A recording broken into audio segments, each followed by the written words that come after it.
Hello friends, வாங்க இன்றைக்கி காகங்களின் பழமரம்னு கதை பார்க்கலாம். ஒரே அழகிய ஊர். அந்த ஊரில் பார்த்திங்கன்னா மரங்களெல்லாம் வெட்டிட்டாங்க.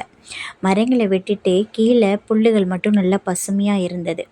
அந்த மரம் என்ன மரமாக இருந்ததுன்னா ஒரு பெரிய பலாமரமாக இருந்தது.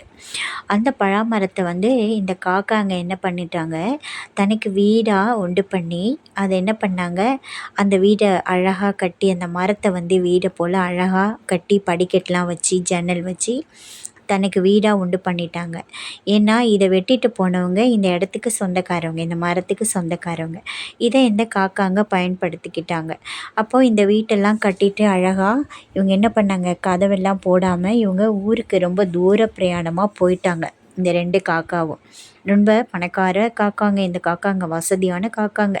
2 பேரும் ரொம்ப தூர பிரயாணமாக போயிட்டாங்க. அப்போ போயிட்டோன்னே அவங்க தூர பிரயாணமாக அந்த காக்காங்க போயிட்டோன்னே 2 சிட்டுக்குருவிங்க, ஒன்று தாய் பறவை, ஒன்று குழந்தை பறவை. அவங்களுக்கு வீடே இல்லை இந்த காட்டில். எங்கே போகிறதுன்னு தெரியாமல் இந்த பழமரம் மட்டும் நல்லா இருந்தது. சூப்பராக வீடு அழகாக இருந்தது. ஆனால் கதவில்லை.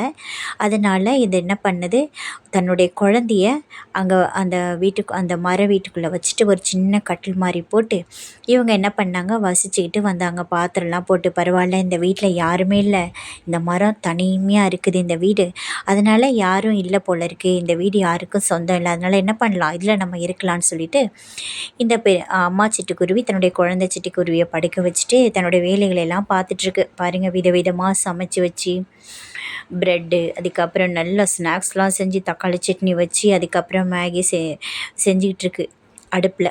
அப்போ பார்த்திங்கன்னா திடீர்னு மழை பெய்யுது. மழை பெய்கிறப்ப 2 பேரும் கொடை பிடிச்சிட்டு வராங்க. அந்த வழியாக நல்லா அழகாக ஸ்டைலாக 2 காக்காவும் கலர் கலராக கொடை பிடிச்சிட்டு வராங்க. ஒரே ஷாக் ஆகிட்டாங்க. கண்ணு மொழிலாம் தூக்கிட்டு உடனே சிட்டுக்குருவிக்கும் ஷாக் ஆகிட்டு, என்னடா இவங்கள பார்த்தா பணக்காரங்க மாதிரி இருக்காங்க, இங்கே வந்திருக்காங்களே, கொடை பிடிச்சிட்டு வந்திருக்காங்களே, யாராக இருக்கும் அப்படின்னு யோசிக்குது சமைச்சிக்கிட்டே. பார்த்தா அந்த காக்காங்க ஷாக் ஆகி, யார் நீங்கள், என் வீட்டுக்குள்ளே இருக்கிறீங்க, எங்களுடைய வீடு இது, நீங்கள் என்ன தைரியம் தான் எங்கள் வீட்டுக்குள்ளே சொகுசாக இங்கே சமையல் எல்லாம் பண்ணிக்கிட்டே உங்கள் சொந்த கொண்டாடுவீங்கன்னு சொல்லி கேட்குது.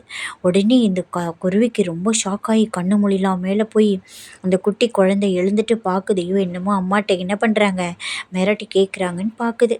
உடனே இந்த சிட்டுக்குருவி சொல்லுது, ஐயா இந்த வீடு சும்மா இருந்தது, கதவு கூட இல்லையே, யாரும் இந்த வீட்டுக்கு இருக்க மாட்டாங்கன்னு சொல்லிட்டு இந்த மலையில் ஒதுங்கிறதுக்கு நான் தான் என் குழந்தையோடு இங்கே இருந்தேன், அதனால என்னை மன்னிச்சிடுங்க, உங்கள் வீடுன்னு எங்களுக்கு தெரியாது அப்படின்னு, நாங்கள் ஊருக்கு போயிட்டு வரத்துக்குள்ளே நீங்கள் இந்த வீடை ஆக்கிரமிச்சிட்டிங்களான்னு சொல்லி இந்த காக்காங்க இப்போவே இந்த மழையில் என்ன பண்ணணும், நீங்கள் போகணும் வெளியே அப்படின்னு சொல்லுது. ஐயா தயவுசெய்து எங்களுக்கு என்ன பண்ணுங்கள், ஒரு வாரம் அவகாசம் கொடுங்கன்னு சொல்லுது.